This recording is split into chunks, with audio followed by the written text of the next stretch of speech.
வாங்கப்பா, எல்லாம் என்ன பண்றீங்க? இன்னைக்கு எங்க அப்பா வந்து எங்க வீட்டுல நம்ம சாப்பிடறதுக்கு வந்துட்டாங்க நம்ம வீட்டுக்கு.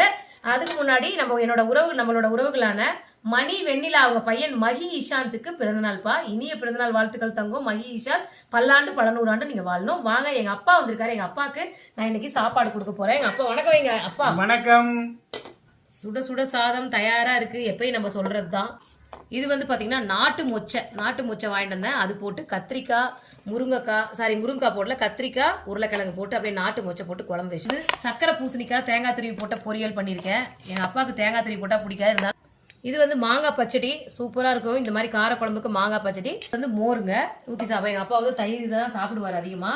ஓகே, இன்னைக்கு லஞ்ச் பண்ணி இதுதான். எங்க அப்பாவுக்கு நான் கொடுக்குற சாப்பிட்டு பார்த்துட்டு சொல்லுவார். குழம்பு உண்மையிலே ரொம்ப ருசியாக டேஸ்ட்டாக இருக்குது. பரவாயில்ல, அருமையாக செஞ்சுருக்கிறேன். உங்கள் அம்மாவை விட மிஞ்சிட்டு வந்துடுறேன். ஓகேங்க, என்னதான் இருந்தாலும் அப்பாவுக்கு சாப்பாடு போடுறது ஒரு பெரிய சந்தோஷம் தான். ஓகேங்க, பாய்.